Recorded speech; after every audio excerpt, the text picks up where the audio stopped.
All right, we got two more, and then well, the world is your oyster. I saw a guy on a scooter in the middle of the strip earlier today. So, our next honoree is Charles Stone from Fisher Marantz Stone, and he will be introduced by Chip Israel. Got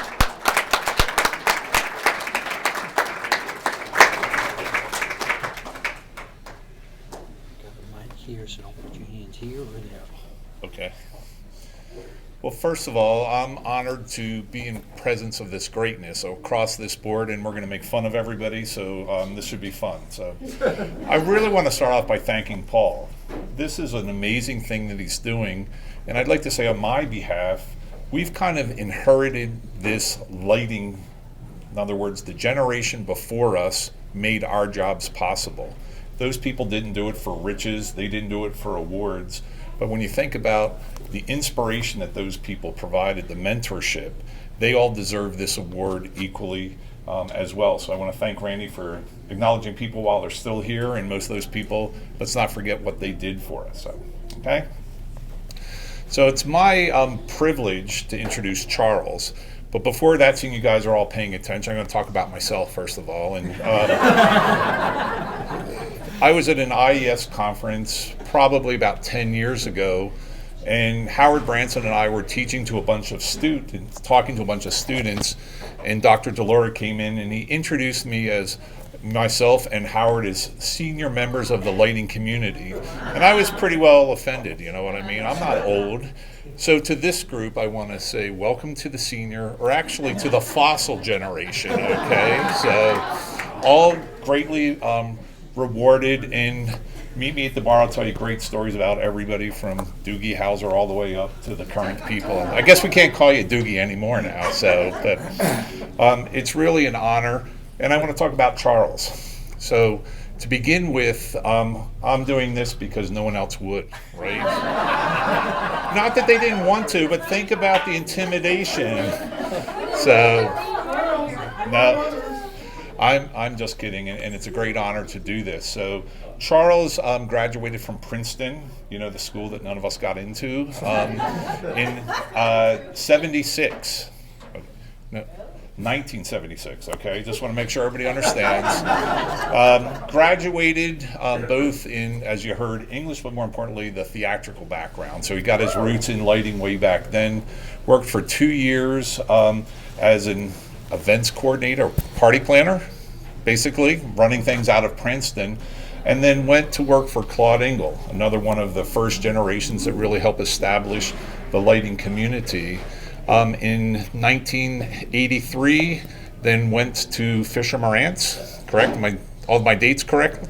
Okay, where he basically worked and grew throughout this career up until about 20 years later, became the president of Fisher Marantz Stone at that point, and basically kind of grew and grew, and the myth, the legend just kind of kept expanding to the point where I think Rosemary Allaire knighted him, so it's now Sir Charles Stone, if everybody understands that. So, but where our paths kind of crossed was there's always been this little thing like the rappers, the East Coast versus the West Coast, and growing up, I really didn't know a lot of the East Coast designers, but every awards, their list was 2 or 3 awards, whether it was the GE Awards, the IES, the ILD Awards.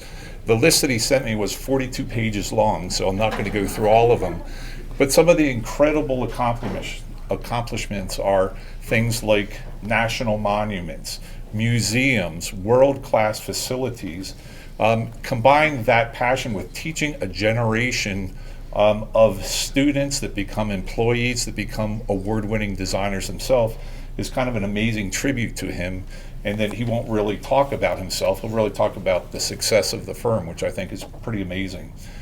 Throughout that time, Charles also was heavily involved in the IALD. Most of you know he was the president of the ILD, is now a fellow of the ILD, and that's probably when we first spent most of our time together. I was the president of the trust. Many conversations, many fun conversations. So yeah, we had sometimes different directions. But the reality of it was just amazing, his ability to see the big picture of things. Since then, we've been able to talk together at places like India, Dubai, pretty much around the world, He's got the record, I think, 22 different countries that he's spoken in through his tour that he started in 2003, I think, pretty much the same time. So the whole idea about Charles is this passion for lighting, sharing this knowledge, and that's what really makes this industry, a wonderful place. So we can all kind of make fun about the Sir Charles, but it's really, he has everybody's back, and I'm really honored to be able to work and learn with him, not only design, but even on technical committees like the LOPS and other things where we actually talk about what works in real practice, not just in a laboratory. So with that, I would like to call up Charles and say congratulations on your Lifetime Achievement Award.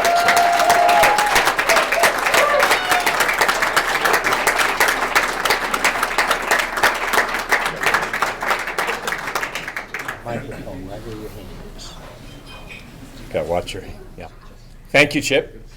You're welcome. Wow. Talking about me. It's great to see everyone. Thanks, Randy, and it's quite a group. Thanks to the judges. I think the certificate is meaningful by the signatures. Enough clever and good things have been said. I'll get up, get on, and get off. But it's a great honor, and echoing a few sentiments, I'm doing lighting mostly because I didn't want to do anything else. That's really true. And everyone who has spoken has said some of the things on my mind. It really is great to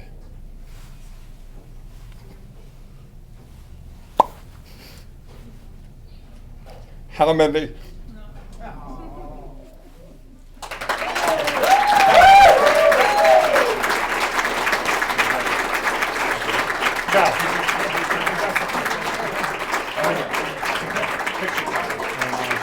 Thank you. Thank you, everyone.